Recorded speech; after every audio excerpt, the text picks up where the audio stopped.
Olá pessoal, tudo bem com vocês? Que saudade de encontrá-los. Nós estamos aqui na labuta ainda, né?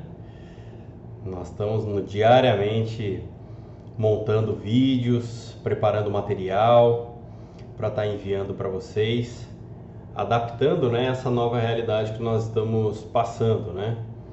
Infelizmente, nós não desejamos isso, passar por isso, mas infelizmente nós temos que adaptar essas novas realidades, essa situação atípica, né?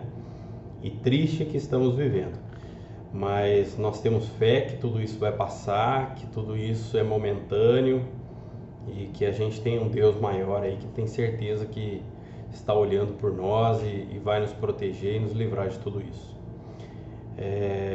Acreditando nisso, né, que até mesmo o Unisal vem trabalhando incansavelmente para deixar vocês atualizados com material e uma aula de excelência, levando o melhor conhecimento aí para todos vocês. Eu tenho certeza que apesar da nossa distância, todo o esforço será compensado, levando o que nós temos de melhor para o dia a dia de vocês. Não pensem que vocês estão de férias, não pensem que vocês estão aí descansando, porque nós sabemos que tudo isso vai passar e vocês vão ser cobrados disso depois, né? Então a gente precisa se dedicar. Eu estou aqui no meu escritório trabalhando diariamente. Estou aqui trancado, confinado aqui na minha sala, não tendo contato presencial com ninguém, mas não posso deixar de realizar os meus trabalhos, realizar as minhas aulas, e hoje eu venho fazendo isso com vocês. Na última aula nós tivemos poucas pessoas em sala, mas nós falamos sobre os elementos essenciais do contrato de trabalho. E hoje eu gostaria de recapitular algumas coisas com vocês sobre isso e dar continuidade, falando depois aí de suspensão e interrupção do contrato de trabalho, tá bom? Primeiramente, pessoal, nós temos que lembrar que para a formação de um contrato de trabalho é necessário que alguns elementos essenciais estejam presentes. Esses elementos essenciais, eles são a capacidade do agente, o objeto lícito e a forma prescrita ou não defesa em lei. Vamos explicar cada uma dessas modalidades para que vocês possam entender que para a validade de todo contrato de trabalho, esses três elementos eles são cruciais, tá bem? Vamos lá. Primeiro deles, a capacidade do agente. O que é a capacidade do agente? Nós temos que entender que a capacidade plena dentro do nosso ordenamento jurídico brasileiro, a capacidade do agente plena, ela se dá a partir dos 18 anos, né? E qual que é a capacidade do agente trabalhista? Quando nós olhamos a capacidade do agente trabalhista, ela é um pouco diferenciada. Por que ela é um pouco diferenciada? Porque nós temos a autorização pela nossa Constituição Federal de realização do trabalho a partir dos 14 anos na condição de aprendiz, unicamente na condição de aprendiz. Veja bem, eu não consigo realizar nenhum trabalho abaixo dos 16 anos, salvo na condição de aprendiz. Consultem o artigo 7º da nossa Constituição Federal, que vocês vão entender aquilo que estou falando, tá? O artigo 7º da Constituição Federal, ele permite então a realização do trabalho aos menores de 16 anos, salvo na condição de aprendiz. Tudo bem? Então, se não for na condição de aprendiz, o trabalho ele é proibido aos menores de 16 anos, tá bem? Vamos entender uma segunda situação.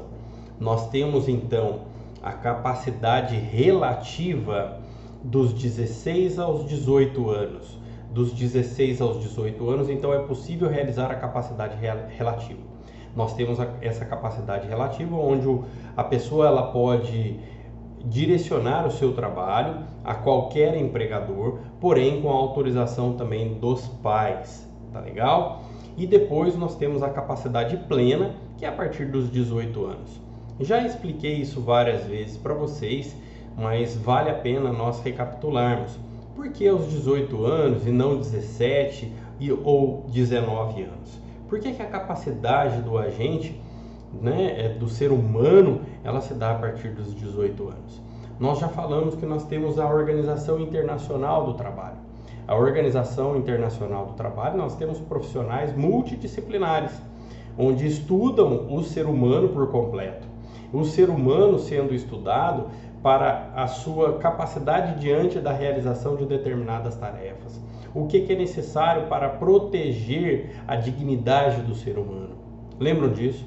Desde a Declaração Universal dos Direitos Humanos, no artigo 23, nós temos isso já previsto, que a dignidade do ser humano ela é imprescindível e deve ser preservada por todos os países, por todos os empregadores. Tá legal? E desde do Tratado de Versalhes, onde nós temos a criação da OIT, na Constituição Federal Alemã, nós temos então que a partir dali a Organização Internacional do Trabalho edita normas de caráter universal. E logicamente que estudando o ser humano por completo, é onde se identificou então que a capacidade plena, o desenvolvimento mental, o desenvolvimento também orgânico, ele acaba por se completar a partir dos 18 anos. Claro que tem muita gente que acaba demorando um pouco mais, né? Isso é natural, porém não vamos falar das exceções, estamos falando via de regra. Via de regra, nós temos então que o ser humano ele desenvolve a sua capacidade plena a partir dos 18 anos. Tudo bem? Tranquilo até aqui? Vamos falar então do objeto lícito. Objeto lícito, a atividade desenvolvida pelo empregador, a atividade desenvolvida pelo empregador, ela deve ser lícita. Lícita. Quando eu falo lícito, esta atividade não pode contrariar a legislação penal. A legislação penal não pode contrariar a legislação penal. Então, a atividade desenvolvida pelo empregador precisa estar em consonância com a autorização também dada pela legislação penal. Tudo bem? Tranquilo? Então, quando nós falamos um empregador, ele pode desenvolver uma atividade que ele deve desenvolver uma atividade lícita, aquela atividade que está dentro dos ditames, da legislação penal, que não contraria aquilo que está previsto. Exemplo, eu vou contratar uma pessoa, por exemplo, para ser aviãozinho. Eu sou um traficante e vou contratar uma pessoa para fazer a entrega da minha droga, a logística de tudo isso. Esta pessoa que está sendo contratada, por mais que eu registre a sua carteira de trabalho, por mais que eu coloque lá todos os direitos a ele previstos, mas eu não venho a pagar, eu exijo dele horas extras, exijo que ele trabalhe de madrugada, realizando as entregas da cocaína, da maconha, do crack, de madrugada, sábado e domingo, feriados. Esta pessoa, ela não pode reclamar na Justiça do Trabalho algum direito que a ela não foi pago, alguma verba trabalhista que não foi paga por mim, Eu sendo então um traficante, eu deixo de repente de pagá-la com relação às suas horas extras, deixo de reconhecer então o seu adicional noturno. Será que este colaborador, ele pode pleitear esses direitos perante a Justiça do Trabalho? Não, ele não vai conseguir. Por que ele não vai conseguir? Porque simplesmente a atividade desenvolvida pelo empregador, ela não tem uma previsão legal, ela contraria a legislação penal. Tá certo? Então nós temos aí o objeto lícito. O objeto ele precisa ser lícito. A atividade desenvolvida pelo empregador precisa ser lícita. Não confundam o objeto lícito com a atividade irregular. A atividade irregular e a atividade ilícita, nós temos um diferencial muito grande. A atividade irregular é quando simplesmente o empregador não observa o que está na legislação trabalhista. Não está na legislação trabalhista.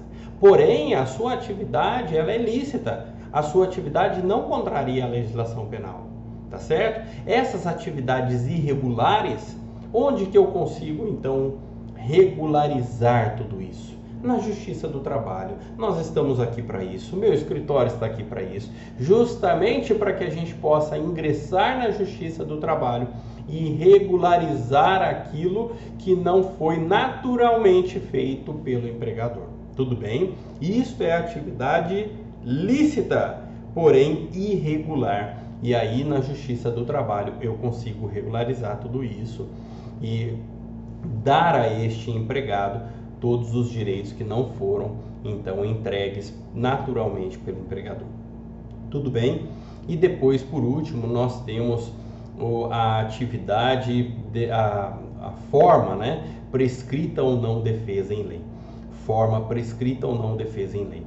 Via de regra, o contrato de trabalho ele não é formal, ele não é solene, ele não exige nada de especial.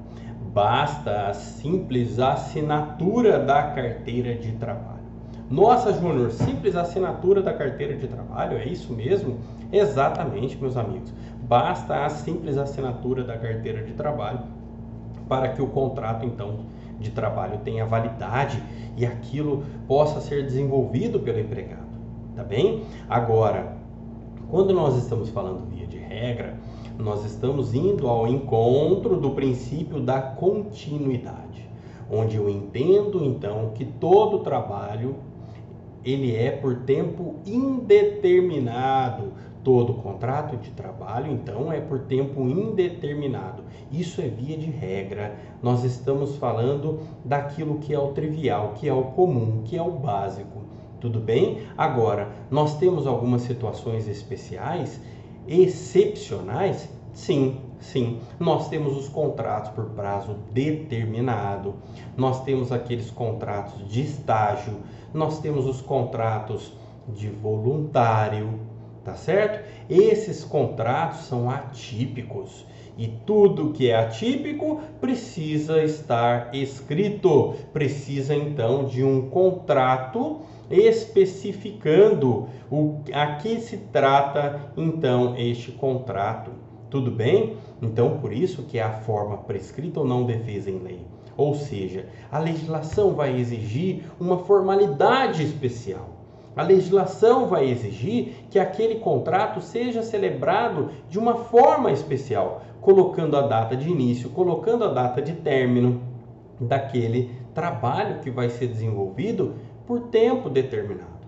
Tá legal? Então, vejam, quando o contrato de trabalho foge daquela normalidade, daquele princípio da continuidade, eu obrigatoriamente devo escrever, devo colocar então no papel. Tudo bem? É a forma que a legislação então exige. Tá legal? Então vejam, vamos relembrar então, nós temos três elementos que são essenciais para a formação de todo contrato de trabalho.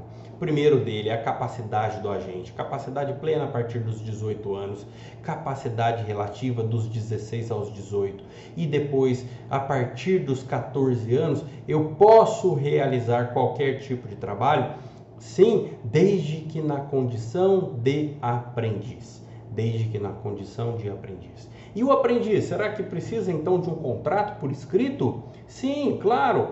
O contrato de aprendiz, só para vocês terem uma ideia, há necessidade de uma formação triangular, onde há participação da empresa, há participação da escola e também há participação aí do empregado, do menor.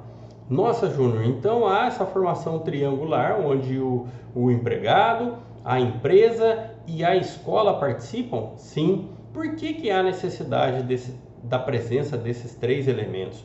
Porque a escola vai fiscalizar se o aprendiz está tendo a sua parte prática de forma correta, se aquilo que ele está aprendendo tecnicamente na escola, ele está conseguindo colocar em prática na empresa. Porque muitas vezes pode acontecer que a empresa vá colocar aquele menor para trabalhar num setor onde ela está precisando de alguém para, por exemplo, organizar o seu arquivo, onde está precisando de repente para entregar determinadas encomendas, onde o trabalho então ele desvirtua daquilo que era o seu objetivo.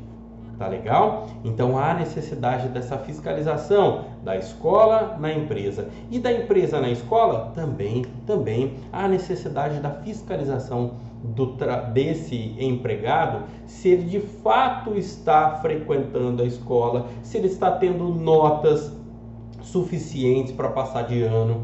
Então há uma fiscalização da escola com a empresa e da empresa com a escola. Tá legal? E ao mesmo tempo há este controle do trabalho ali da empresa com o menor, onde a empresa irá direcionar aqueles trabalhos ao menor e o menor também obrigatoriamente fará todo aquele trabalho que a empresa exigir dele. Tudo bem? Então esta formação ela é triangular e obrigatória. E aí, logicamente, que precisa estar no contrato. Então, o contrato de menor aprendiz, a legislação exige, então, que seja formalizado.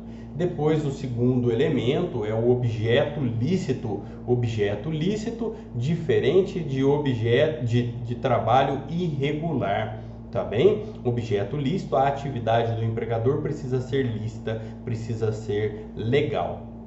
E aí não pode contrariar a legislação penal. E o trabalho irregular não. O trabalho irregular é aquele que é contrariado, que o empregador contraria a legislação trabalhista mesmo. E aí nós temos a Justiça do Trabalho para equalizar isso, regularizar essa situação. Tá bem? E depois, por último, nós temos a forma prescrita ou não defesa em lei.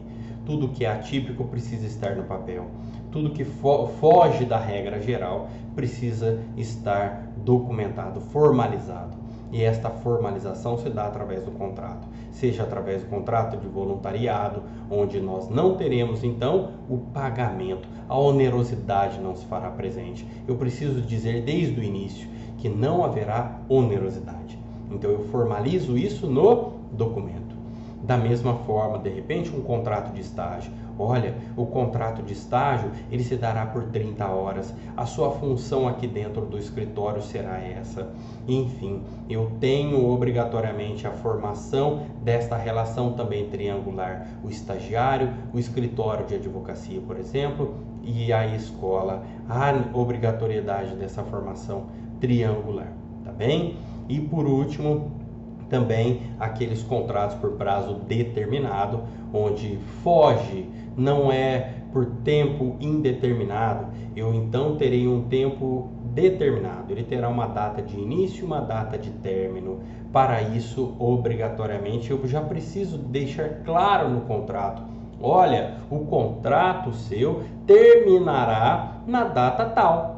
E a partir desse momento, eu já deixo claro então para o empregado que o seu contrato terminará dentro de um prazo.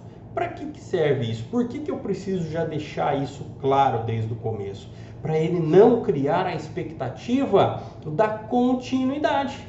Ele não criará aquela expectativa do tempo indeterminado. Tá certo? Ele não cria essa expectativa e não é frustrado. E aí, logicamente, que para isso ele já começa então a procurar por um outro emprego, caso ele não seja efetivado na empresa onde ele está. Tá certo? Então, o contrato por prazo determinado, ele tem algumas economias para o empregador. Traz algumas economias para o empregador? Sim, traz muita economia para o empregador. Por quê? O empregador não precisa pagar o aviso prévio e também não precisa pagar a multa do fundo de garantia. Nossa, Júnior, não precisa pagar nenhuma dessas duas verbas? Não precisa. Por quê? Porque é um contrato diferente. Ele já tem então a data do seu término. Se ele já tem a data do seu término fixada desde quando ele celebrou o contrato, por que eu preciso então pagar o aviso prévio? Ou então dar o aviso prévio a ele? Porque simplesmente já foi pré-avisado lá atrás, tá legal? Eu não preciso então avisá-lo novamente. Da mesma forma, a multa do fundo de garantia. A multa do fundo de garantia é destinado a quem? Aqueles que foram surpreendidos pelo aquele contrato que vai então ser interrompido, que ele vai ser cessado. E aí, logicamente, que por conta dessa surpresa, a multa do fundo de garantia ela é devida para trazer uma garantia a esse trabalhador no momento que ele estiver então desempregado. Tá bem? Agora, não é o caso. Nessa situação, ele já sabe a data que vai terminar então o seu contrato. Ele não está sendo surpreendido. Por isso, não é devida a multa do fundo também de garantia. Tudo bem? Isso traz economia para o empregador? Traz muita economia para o empregador, diferente do contrato por prazo indeterminado, em que essas verbas elas são obrigatórias na rescisão do contrato de trabalho. Tá joia, meus amigos? Já nos encontramos no próximo vídeo. Um abraço a vocês!